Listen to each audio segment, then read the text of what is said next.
Sure, absolutely. So I started off in I started off in advertising about a decade ago. Before that, I was a Sirius XM radio personality and a touring musician all around the United States. Um, and I basically moved to LA, got a job doing data entry, and I got an MBA. I got my dog here now too. So it's in that time I've worked my way up from data entry, the lowest level, to being. It took me a couple of years, but I ended up being supervisor of a major international conglomerate ad agency where I was managing $1 million a day DR and branding spends on a regular basis, and ultimately worked from there to different Facebook marketing partners and some other people, eventually got to the point where I was managing half a dozen brands across half a dozen platforms, spending $50,000 to $1 million a day for different business objectives up and down. And then ultimately, when you and I met, where I was working, I brought that brand from maybe $5,000 or $10,000 a day to $30,000 to $50,000 a day, and while increasing efficiency while doing it. And we had been designated a Facebook disruptor, which basically means that Facebook has this internal team of the top 100, 130 advertisers, and I was basically the lead guy on that. It was funny, at the event that you were talking about, there was like who's spending $10,000 a month, who's spending whatever, and then it was like, who's spending $100,000? I was like, me. And there's like, how much you guys spending a month? Well, we do roughly 1 to 2 million a month. And it was like, it was really interesting. And then my boss dropped his Tesla keys into the ice bucket, and it was awkward. And it was funny too. Like, I've been inside of Facebook groups helping people out for years. And so I knew Tim Bird and the Cat Howells and Nick Shackfords of the world from that. And when I walked in, there was a guy in my group behind me and a guy in my group in front of me.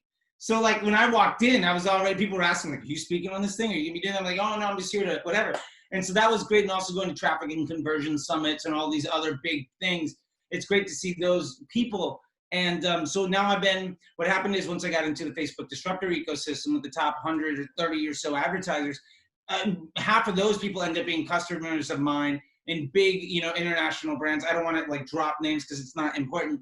But huge budgets, huge brands, people that are basically, what we ended up doing was, it's the branch of internal advertisers on Facebook that work with the product team and the auction team and the customer service and everybody. So we're testing out individual things. So like when CBO came out, we were getting $100,000 a month, $1 million a month testing coupons from Facebook to define the best practices. So a lot of times when I would see people trying to teach like what's going well, what is the best practice, what isn't, I was seeing that it was actually based on a bunch of mistakes and work that I had done 6 to 9 months earlier. And so it was really great to kind of just be recognized as that. And I think for me, the most exciting thing is knowing that it's what Facebook does better than anybody else is generate intent and use this big machine learning, and being on the very bleeding edge where I knew friends in the messenger team, in the product team, in the auction team, like, the guy that does all of the teaching for the North America when they go onto the Facebook Blueprint coursework.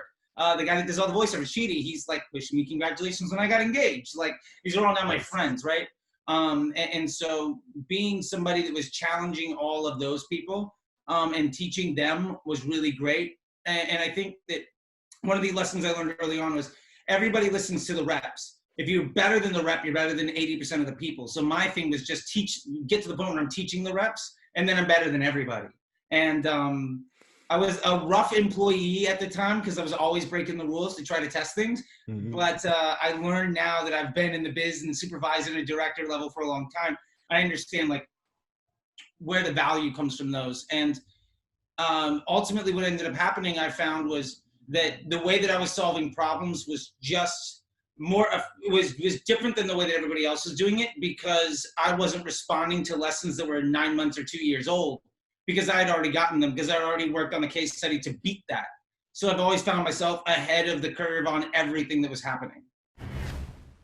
Yeah, absolutely. I mean, and we can get into this big, huge deep dive, but I think it's really built around account simplicity and really working on identifying what your #1 most important business objective is, and then solving for that in a really systematic testing way, and centralizing as much spend and as much data as you can into a centralized location. Because Facebook, what it does better than anybody else is their machine learning is better than anybody else at creating intent. And what they need is content from you to keep people clicking. And the reward that you get for people's attention is rewards by them spending your money. So I think that what I have to say is the number one thing that I think that I do differently than other people is I don't try to cheat the system. I try to empower the system to do all the work for me, because I can manage 6-figure a month ad budgets on like less than 90 minutes a day, a few days a week. And I'm accomplishing way more than people that are spending 8 hours a day beating their head into the wall, chasing their tail. I've seen the results in business, and also understanding that when you're an advertiser, you're not just trying to get the best results out of the system, but how it understands in the overall business context. I've seen people that try to scale their business by launching 20 different products. And I've seen people succeed by having 3 and just having good customer service. I understand like what the impacts of like why a 10x ROAS might be terrible is because like maybe your cost of goods, you're not accounting in, you know, any of these other facets. And like maybe you're doing phenomenal on a video view campaign, but really that's just because it's driving the email thing and you're getting credit for everybody else's work. But at a business objective, that's not actually producing anything, you're just creating waste. So like if you can understand how Facebook can be incremental to the business and then hyperbolically blow that thing up to as big as it can be, then you're providing the most value. And if you're providing the most value, you're going to get more and more ad dollars. When you get more and more ad dollars, you can make more and more mistakes, which means you're going to get better and better and better. Learn from them. Yeah, absolutely. And I think part of the reason that I was able to do that, and one of the reasons why I think that I got this great leapfrog forward, was being the guy that managed not only the Facebook, but the Pinterest, the Snapchat, the Google, the, you know, every platform all at once, and understanding that how they interplay, what the contribution to the bottom line that they all do, as well as also managing like an email team and the site development team and the ads team. And then also there was a point in time at an ad agency where my job was basically, when a client works with an ad agency, there's usually a few agencies that have different responsibilities. So my job was basically, okay, we're bringing Charley in so that he can steal 50% of the budget from everybody else. How do we basically undermine how do we prove that we're more valuable than everybody else so we can get a larger pool? And that way we can centralize our money, provide more value, and get bigger profit. So my job basically became, how do I steal money from other people so I can do a better job? Which basically meant, how can I show value in a more honest, direct, and efficient manner than other people? And when I was able to get really good at that, it became about prioritization and understanding the way business works together. And I think that no lesson was better than that for me, because ultimately, as an advertiser, you're talking to business owners and you need to drive business results. Yeah, so I think, well, first off, we can define what the Facebook feed really is. And I think there's a massive misconception. Every single Facebook post is actually a web page. Your Facebook feed is just navigating through web pages like search results in Google. So when you are seeing a Facebook feed, it's them trying to deliver you the most interesting content. And because Facebook's #1 commodity is attention. So they need people to stay on, and what works for them is what they call thumb stopping. The average user on their phone will scroll through the height of the Eiffel Tower on a daily basis. What can you do to stop them for 30 seconds, right? And if you can do that, you're providing value to the platform by creating content that the user wants to see. So I think ultimately a lot of people look at, how do I sell the product the best? How do I do all this? And when you understand that really the Facebook auction that occurs when it's placing ads inside of the feed, and they used to call it the edgering system, and they have some other name for it now. But really what they're doing is they're trying to show somebody the content they feel that person will be most likely to take an action on. When Facebook does the auction, it's the way that they calculate your actual bid, your cost per impression, is your budget and your estimated action rate. That estimated action rate isn't a desired necessarily, isn't a conversion. It's not a subscription or a purchase or a lead or whatever it is that you're doing, an app download, whatever. It's, is this person taking any action, whether it's positive or negative? And then based on that, they're then going to do a qualitative analysis on whether or not it's amount of time, whether it's positive sentiment, negative sentiment. They can punish you if you're basically making people unhappy with Facebook. If they show an ad, they click on it and then don't come back to Facebook for the rest of the day, you're not going to be in the feed.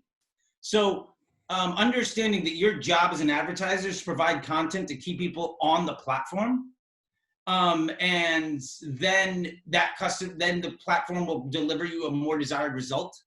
It is really strong. And what Facebook's news feed is just their amalgamation of everything that they think you're going to be interested in and everything that you're going to respond positively to, and not just see it, but actually engage with it. Like if you're delivering content that people X out of when they say hide the ad, or if they're leaving negative content, or if they're leaving negative comments, people monitor social proofing and they think of it inside of their comment section as, well, I only want good reviews. It's like an Amazon review section that I can monitor, which is part of the story. Absolutely true.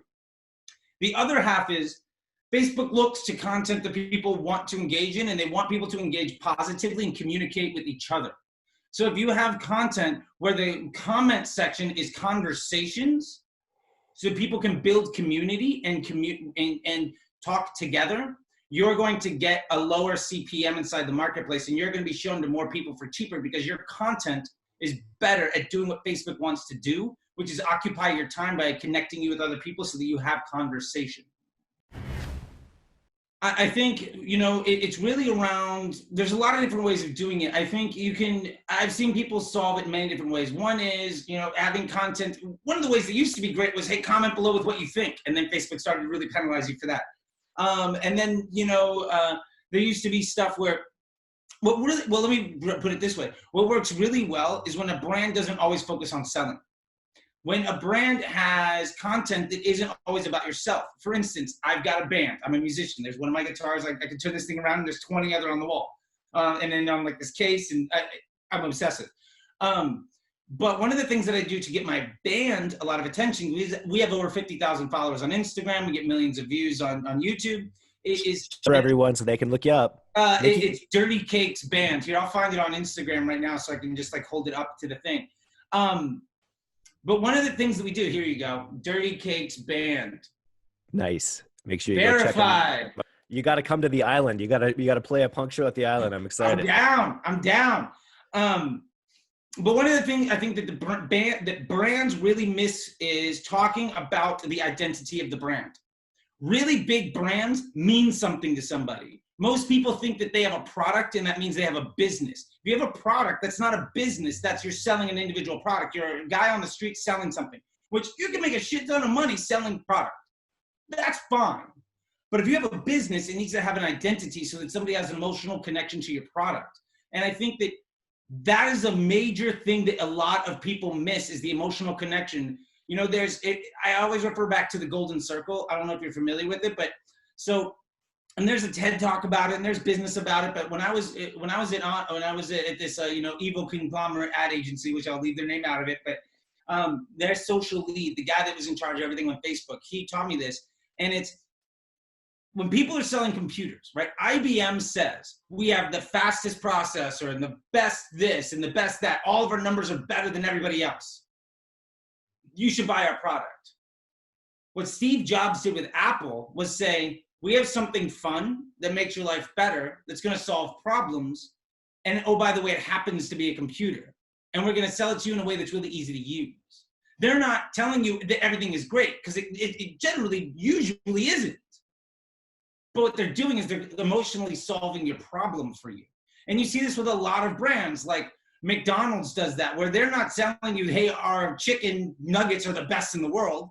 They're showing you happy children, right? Nike isn't showing you that, Nike isn't saying our shoes are gonna make you jump faster or jump higher and run faster. They're saying, look at everybody that's like doing this thing, right? Sprite is another one where they align themselves with like hip hop and basketball. They're creating brand identities. And I think that if your content puts across a brand identity, then you're much more likely to win on the content game, which brings your advertising and your e-commerce to be much more beneficial. If you're only selling, if I'm coming to your door and the only thing I have to say is, here, buy my shit, you're gonna slam the door on my face and stop answering really, really quick. Like when my cousin tries to sell me Amway after not talking to him for 3 years, that conversation lasts about 10 messages and then he goes away. Yep. There's no relationship. I think it's something that you can do with the organic page. I think that if people have the budget, I mean, I'm a performance marketer. If $1 doesn't earn me $1.50, I don't want to do it. But I think that where you can really develop this and where brands are really winning is, I mean, and this is a lesson that I learned from a previous boss, is Facebook is also looking at everything inside of your ecosystem. It's not just your Facebook page. It's not just your Instagram account, but it's every asset you have inside the Facebook ecosystem. And one of those assets is also groups and pages and everything else. If you're a brand, one of the biggest brands that I was winning with had a Facebook group that had 250,000 people. So anytime an ad got finished, the sentiment for this brand, the conversation for anything that brand did was phenomenal.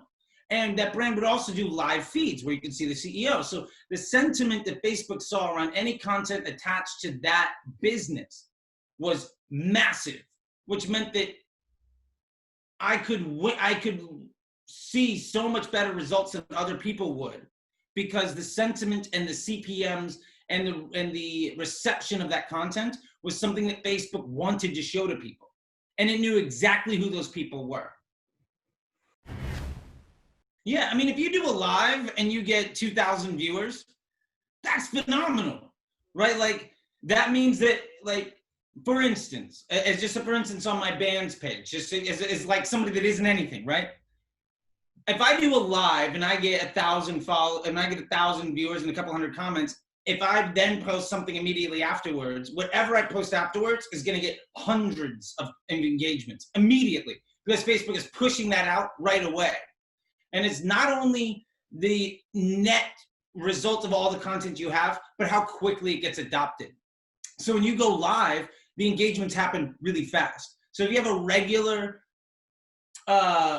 regular delivery system that constantly gets people excited about anything that you're doing, then you're gonna win. And you see brands that kill on this are like BuzzFeed, that's their bread and butter, right? And then you see like Tasty, that's their bread and butter. You see, IG Lad, like that's what they're doing.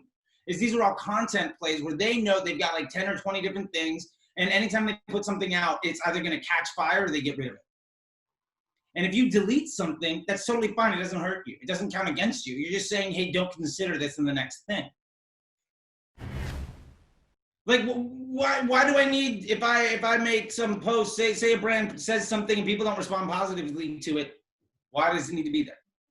Yeah. Like, you can get rid of it. Like, it doesn't matter. It's only there for, posterity's sake, and screw it. If it's bad for your business, get rid of it. Like, you wouldn't just leave a product on the shelf just because, I put it on the shelf. Like, no, like if it's not selling, you get it, you get rid of it. I've seen brands where, like, I saw a brand that got into the health and wellness space and they made gym equipment and they could not sell it. And they had it on their shelf for 5 months. It was costing $10,000 a month to house this shit. And I said, you want to know the number one thing you can do for your bottom line is give that to a school and save yourself $10,000 a month. How much money do you want me to spend on ads for you to break even versus me giving you $10,000 a month? Which, by the way, is far less than you're paying me. So I'm going to pay for myself every month just by you giving something away.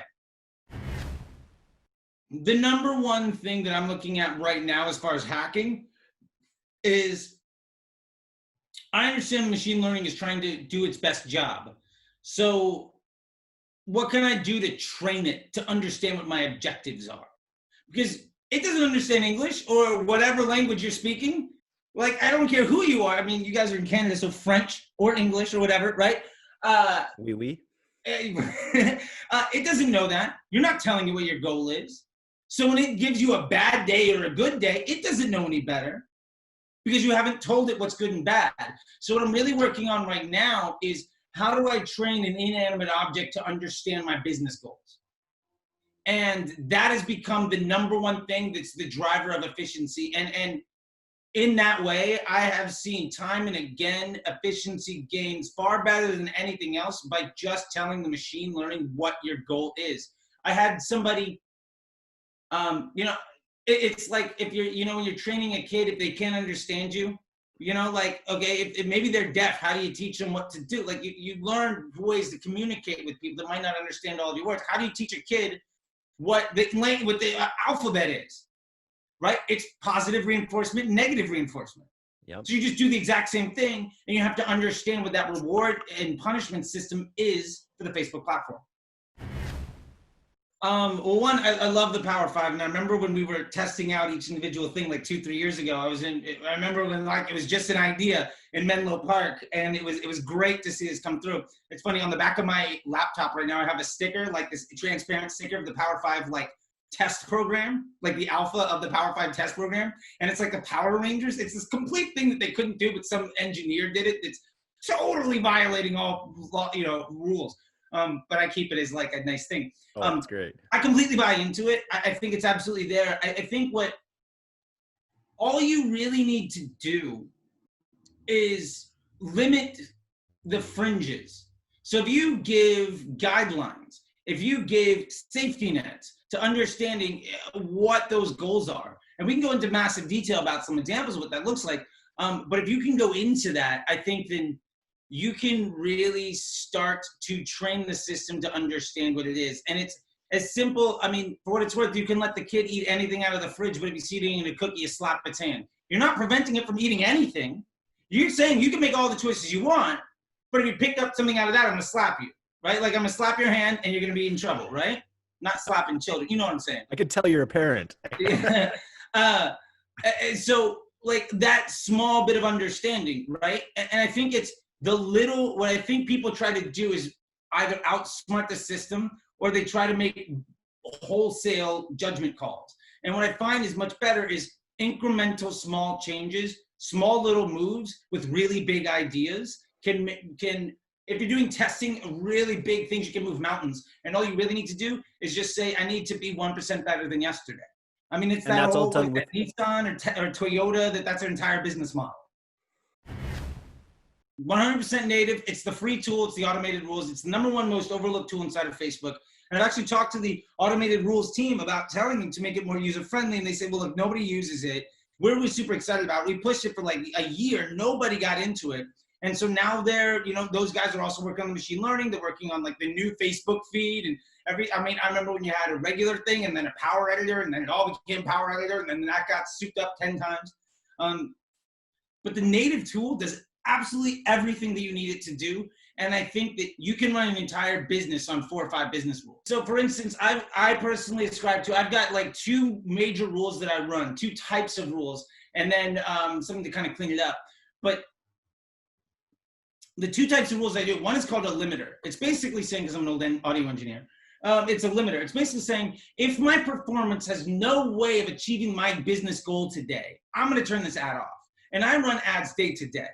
And if you're not able to deliver me my goal, no matter what, say for instance, you're gonna spend $100 today and you're $50 in and my cost goal is $20. That means that in the next $50, you need to deliver me 5 conversions for $10 or better.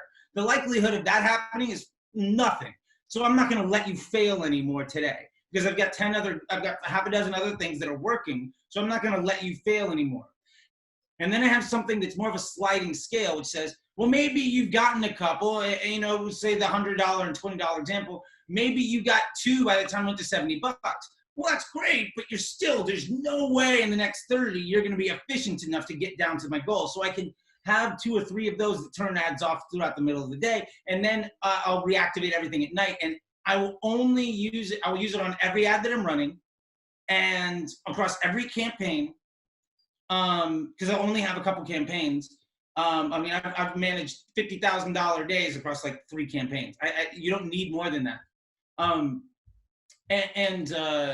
With that being said, I think the last piece is if any ads aren't good enough, we'll get rid of them. And I mean, I can go into the whole rigmarole about that stuff too, but I think those are the 2 primary rules is just reducing exposure to inefficiency and then only relying on things that you're willing to give that risk to. But I know we don't have time to get too much into that, but like to give an example of how this works, like optimization of your account. So say you're running those automated rules, right? And so then you're saying, okay, these are some limitations.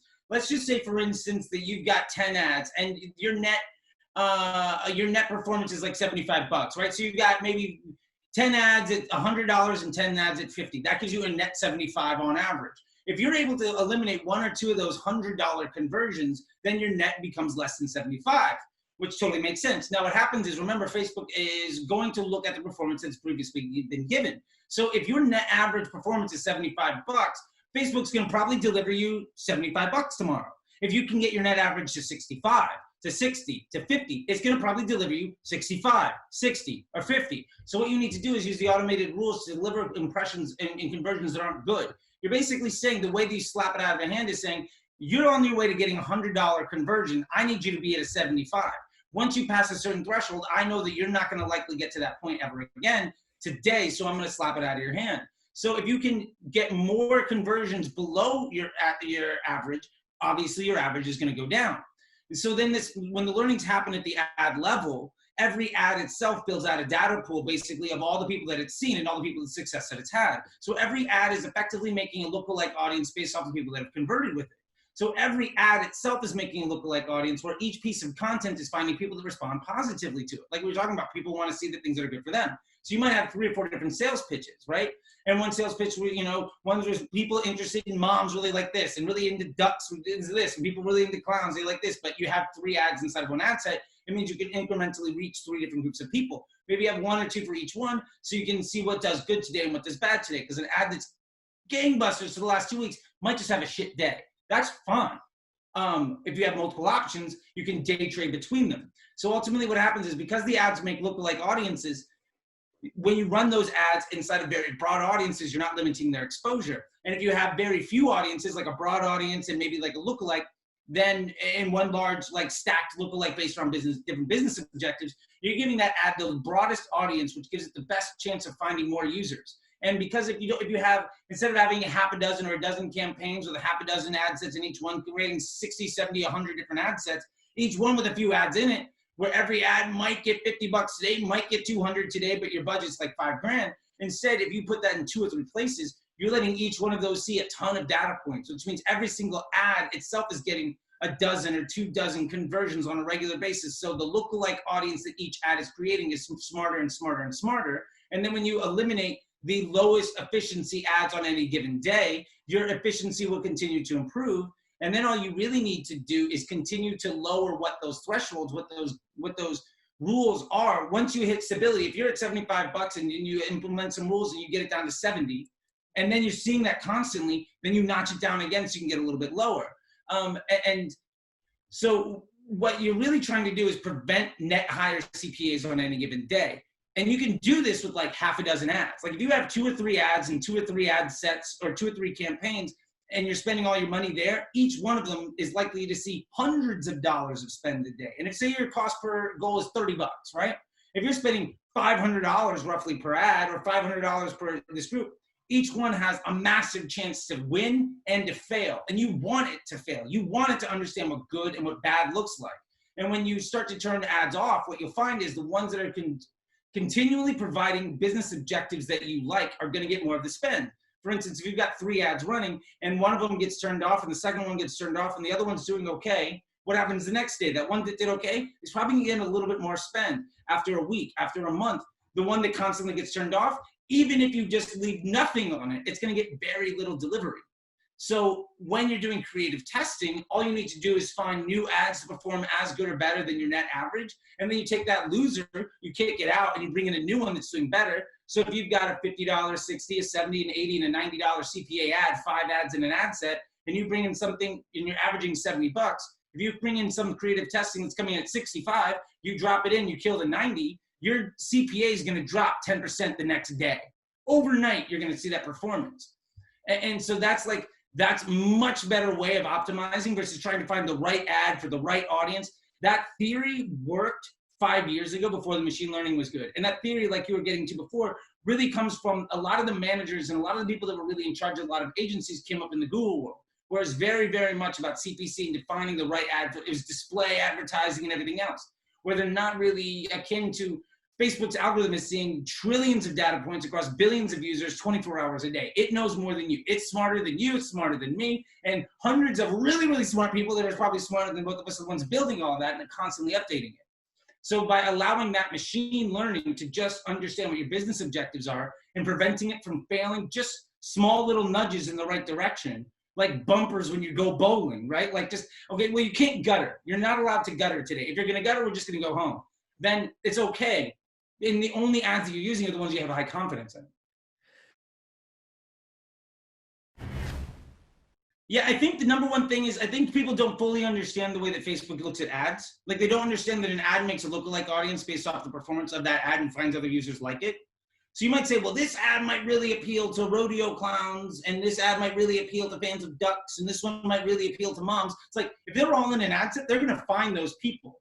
right? So I think people really focus on this old school mentality. And I remember when it came around, because I remember before there was a conversion pixel. I remember every conversion event was a different pixel you had to put on the thing. We were doing traffic campaigns and trying to back out results. Like, it was a nightmare, but I remember that. And that's where the thinking really came from. But now understanding that Facebook's ecosystem is built around having the ad build an audience for its own and then letting it go out and find those people, I think that's one of the biggest misunderstandings, because really the only reason why you would have more than one campaign for a business for any business objective is because you're trying to hack that somehow. So I will only have one campaign per business objective. If my business objective is the prospect for this product, I'm not gonna have 10 campaigns competing with each other with overlap and all this other stuff. I'm gonna go cite back to the Bombas case study, which Facebook has been preaching like gospel for 5 years, and it's because it works. Where you basically take an entire ad account down to one campaign with 2 audiences, a broad and a lookalike 1%. And what you're doing is that broad is reaching the most amount of people as efficiently as possible, and the lowest CPMs, so your conversion rates can be shit, but you're still gonna be okay. And then the lookalike is providing is getting the low-hanging fruit, the best customers. Now, what I've done to improve upon that, and we've done 6-figure case studies with Facebook coupons across a dozen brands, is stacking those lookalikes to build them on business objectives. So my lookalikes will be previous buyers, CRM list, everybody that's ever bought the product. I want to be able to convert them for as cheap as possible. And then using the value-based lookalike audience that Facebook has. These are the customers that are likely to spend the most amount of money. Now, it's like a Venn diagram, right? So one of them is full of everybody that's gonna convert for cheapest. The other one is everybody willing to spend the most amount of money. And then I'll do one more lookalike on the buyers that have converted since I did creative testing. Because if they like the people that have converted since I've done creative testing, and all my ads are the ones that are winners of creative testing, then they're the buyers that are most likely to respond to the creative that I'm already using. And what happens is those 3 circles all kind of overlap in some Venn diagram, and Facebook will target the overlap first. And what you really want, I see the biggest mistake is people say, well, our lookalikes are killing it today, or our interest groups are doing this, is that you're looking at it the wrong way, because it's not, is this lookalike doing well? It's this, is what is the overall blended customer acquisition cost for your entire platform when you're managing platform, part of funnel by platform by part of funnel by platform. So if your Facebook prospecting is working, then it's, yes, maybe your lookalike is more efficient than your broad, but when you spend up in broad, you can scale your account by 2x. But because the lookalike is more efficient, it's going to be spending less, but it drags your net CPA down. And so I think anything beyond that needs to have a business objective. And this is a good rule for 90% of people. There's always a reason why somebody's doing better than that by cheating that rule. And every business has a little tweak to it. It's not a golden rule. I'm not trying to sit here and tell people this is the only way to do it and everything else is dumb. But the more audiences you use, the more diversified your spend is, the less intelligent you're letting Facebook be, the more mistakes you're gonna have by sheer just lack of training, which means it's gonna be longer and longer for you to get stable results. And if you don't have stable results, you can't use optimization techniques to become more efficient. And it's always more efficient to get 10%, it's always easier to get 10% more efficient than it is to maintain the efficiency and spend 10% more. Yeah, and if you're doing your creative testing against a broad audience and the only ads you're using are the ones that work at broad, and then your main audience, your entire campaign is built around targeting a broad audience, you have, from the very first day, instituted a system that works for everybody. And if it works for everybody and it's stable and you can spend all of your money in one place, then you're going to be able to really focus on week over week, month over month improvements on efficiency or scale. Everything else is basically just, it is smart and it's busy work and it's obviously has value, but I see people working 4 or 5 hours a day banging their head against the wall to maintain efficiency. And my thing is, like, I can answer almost every business question that I'm needing to in less than 90 minutes a day. Like, if I have to spend more than 90 minutes a day on any Facebook account, it's because I'm diving into big thinking or I'm trying to come up with the next test, but I'm not actually in the platform for nearly that amount of time, because I'm just saying, ultimately what it comes down to is how's my creative testing doing? Do I have something that's better than my control ads? Yes or no? If yes, I drop it in, I get rid of my worst control ad. And then what is my business objective this week? Am I trying to be more efficient or am I trying to spend more money? Then it's a really simple thing. If I'm trying to be more efficient, great, what's my budget allocation between top of funnel and bottom of funnel? And that's one of the big things I see people make a mistake all the time is they're never spending enough money at the bottom of the funnel. They're like, well, my retargeting is doing well. And I'm like, great, are you spending in full? Are you at a point now where you cannot spend any more money in retargeting and it's doing worse than prospecting? No, then you're not spending enough in retargeting. Everybody wants new customers, but the number one fallacy is people say, if they click and they don't buy, they don't like you. It doesn't mean that at all. The likelihood of me coming to your house for a first date with the condom on, ready to go, and us doing it right when I knock on the door is zero, right? And what you're saying is, if you don't do that, then you're going into retargeting, and I got to put you through this whole journey where it's $2 or $3 per click, and I might spend $10, $15 to get a no. That's really inefficient. I'll just let everybody continue to make decisions and treat everybody equally, and just say, look, these conversions are going to work. These sales pitches are going to work at scale. That's the only way. That's the only thing I'm concerned about in the business. Unless you're a really niche product, and if you're a really micro budget product where you can't spend enough to drive 7 to 8 conversions a day per campaign and 50 conversions per week to get out of the learning phase, and that's a whole other strategy to go down.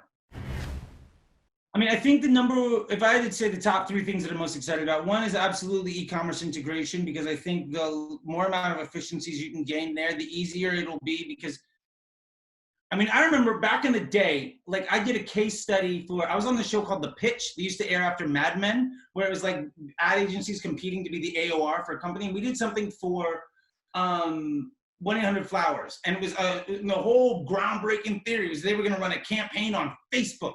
You couldn't do anything else.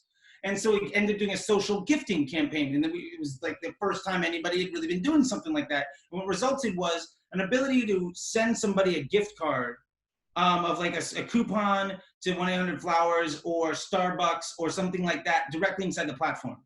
And it went away after about 6 months. And this was maybe 6 years ago. What I think would be awesome is a buy now button directly in the feed. If you get a one-click buy in the feed that connects you to a Facebook pay, then you're eliminating all the barriers to entry. Because I think the number one most important thing is when somebody clicks on your ad, every second that it takes them or every click that it takes them to actually get to the purchase, the less likely they are to buy from you. There are, again, some exceptions. I've seen people do these artificial like value building things that totally work for them. These aren't golden rule, but if I have to click on your site and then find the buy button and then click there and then make some options and then if it takes me like 5 minutes, I'm already done. I don't care. Mm-hmm. Like I'm interested. This is cool. I'm gonna go on Amazon and buy it from your competitor. You just spent money so that I can make your competitor rich. So I think the most exciting thing is that integration with Shopify and WooCommerce and BigCommerce, where they're gonna be able to pull in that integration. Also, I'm really excited about it because I have a lot of stock in Shopify. Right. Really good buy, by the way, in case you're an investment nerd like me. I got my Bitcoin, I got my Litecoin, I got my Shopify. Always going to Facebook for Q3 and Q4 because when everybody dumps their money in to make sales for the holiday times, you just bank and then sell by January. But that's neither here nor there. I think the other 2 things that I'm really excited about is also the data integration. Because the thing that makes Facebook really smart is the machine learning. So anything that can improve that machine learning ecosystem. And then also the placement options. Like anywhere else that they can show ads. I'm a big believer in auto placement, auto bidding, auto targeting, like manual, I guess it's now lowest cost bidding. I think it's still auto placement, but like, all of those things and allowing Facebook to control those impressions on any platform for letting Facebook's ecosystem to do, basically cerebral hacking to understand what's going to make somebody convert and whatnot. I'm always down to let them do it because I know ultimately they're going to try to continue to have me spend money. And if I'm using automated rules and creative testing to let them know my business objectives are, they're not going to spend where it doesn't work for me. But if I can get incremental reach, I'm all about it. Nice. I think ultimately the adoption of the technology is still on the upswing. I mean, there are still people that aren't doing it. It's still not a best practice for every single person. Mm. And I think ultimately, the more people that there are with money, the more people there are with money. Let me put it to you in absolute terms. The more teenage girls there are in the world, the more money people will have to spend on them. That's the number one market to sell anything in the world is girls 14 to 20. More people spend money on girls 14 to 20 than any other demographic on the face of the planet across every single culture. That's the number one driver of e-commerce dollars, period. The more of them that there are, the more money is going to be spent on getting stuff for people. And if you can provide a better conduit for that happening, then you're going to make more money. And I think ultimately in-store shopping as a requirement for society, especially after this quarantine, is being proven to be an out of touch mentality. And I think that Amazon was first to it. He was, you know, however you want to say it, Bezos is basically the guy that was like, I think when people are drunk at their house, they're going to want something sent to their place for free, and I'll give it to them. He was that big idea, and he's going to make $1 trillion on it with a T. It's going to happen. That is a fundamental shift that is the same thing as like Sears and Roebuck was 100 years ago. You know? I mean, I think what it does more than anything is it lowers the barrier to entry to somebody with a good idea. And you can use, I mean, as a music business guy, I can use a music business analogy. Napster destroyed the music industry because it exposed the level of corruption and overcharging and unnecessary infrastructure, right? Like it used to be in the 90s, if you got a song on MTV, MTV was the tastemaker for everybody, and you got millions and millions of people saw it. And basically, if you want to get a number one album, the number one way to do it was to get your song on the radio and to get it on MTV. And if you can do that, then you were fundamentally going to succeed. Napster came in, destroyed that entire model, and then made it so that anybody with a recording studio could make a record. And you saw all of these people just pop up that were like good people. And the democratization of that, whether you want to say it one way or the other, Justin Bieber is a great example of how a talent on YouTube can undermine billions of dollars being spent by the recording industry. Say what you will about Justin Bieber, but he was a 13-year-old kid on YouTube. He was an 8-year-old kid on YouTube. From Portsmouth, Ontario.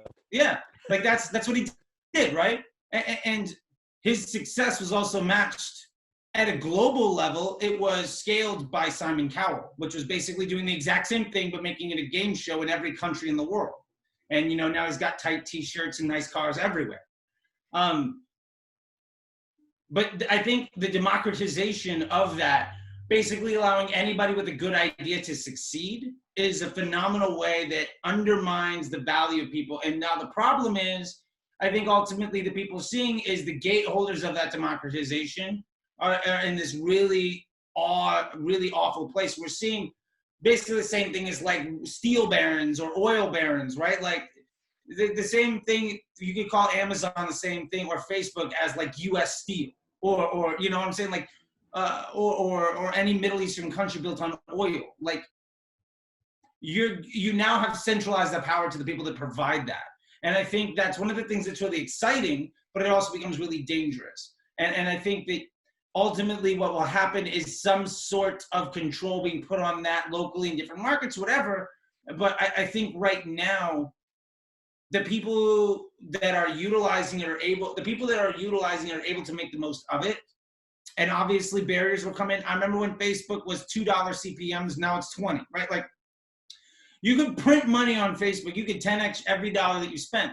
Now if you're getting 2, that's great.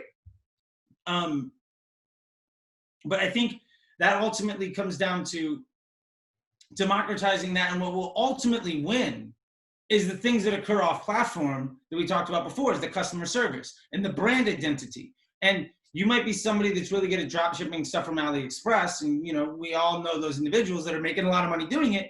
But if you want to win long-term, it's building customer service. Like, do you call your customers? What is your return policy? Like all of these good business ethics, and good business will always win outright over bad business, not in good ideas, but well-executed business plans.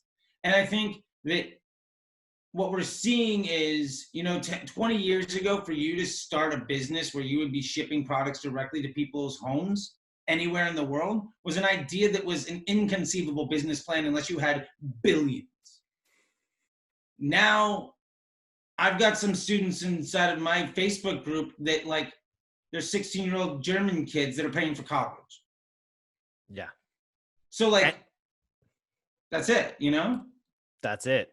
I think that's where we'll leave it today, Charlie. Okay, sounds good. Power to the children. Let's save the children. We got to save those kids. No, but I'm interested for what we've all just gone through, what we're all through here. for the past 3 months will change the world. And you hit the nail on the head with a lot of the sort of like false structures will fall, whether it's in education, whether it's maybe government, whether it's in, police we're seeing or wherever. Yeah. We're in for some big changes. And I feel like where we're at, in advertising, it being as accessible, I think it's a really interesting comparison to talk about steel barons versus steel barons never made it.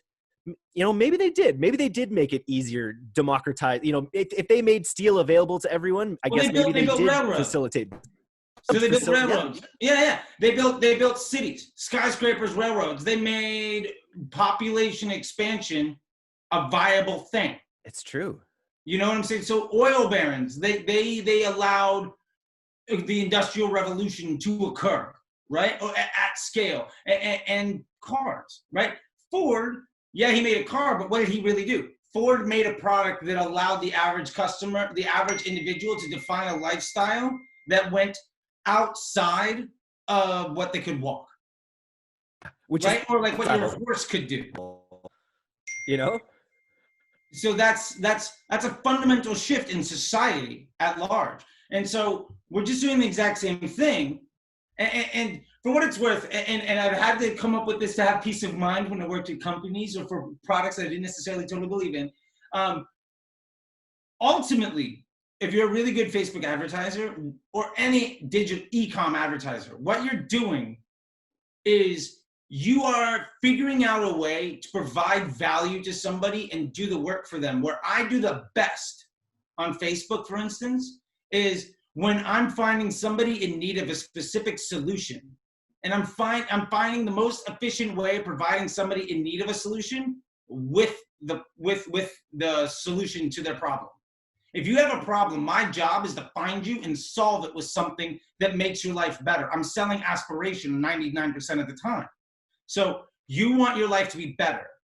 If I can find you to make your life better and provide it for you, maybe buy 2 get 1 free plus free shipping, whatever else, and then mazel tov to me. But like, that's my ultimate job, is to use this platform to provide a higher quality, to provide aspiration to individuals that might not otherwise get it. Because the honest truth is there's plenty of things that you might want to get, but if there's not a store within walking distance, or now that we have cars, thanks to Ford, driving distance to you, and they haven't advertised to you that it exists, and you can actually buy it and price check it and understand that you're getting the thing exactly that you want, you're not going to have it.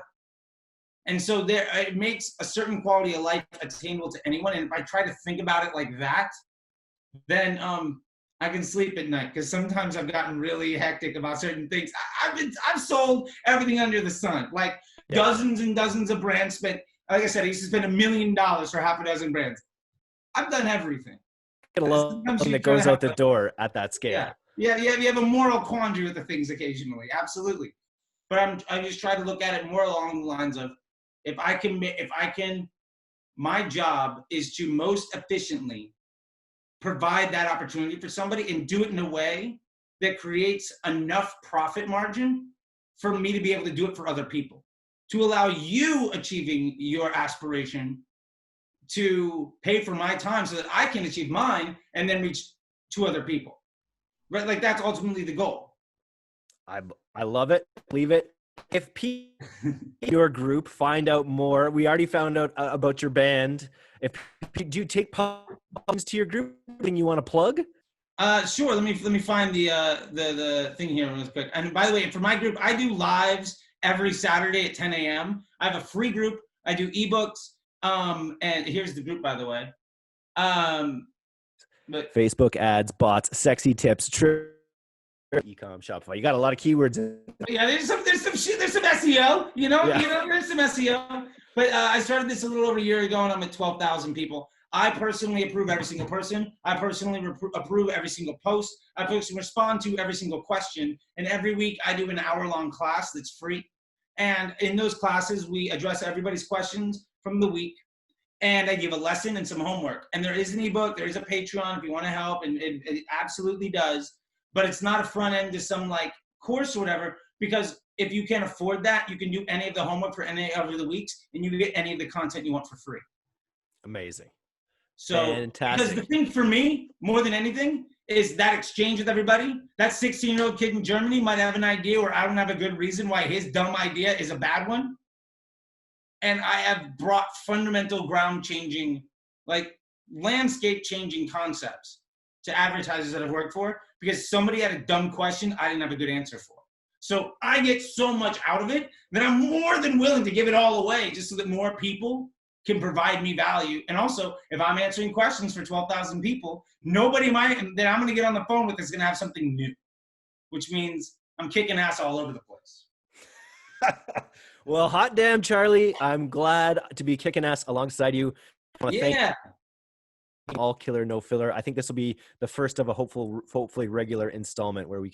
I try to get my no killer, all killer, no filler hat going here. Nice. Yeah. Killing it. That's enough. All right, Charlie. Thanks again. Stay safe, play, and have a great weekend. Thank you very much, my man. I appreciate it. See ya.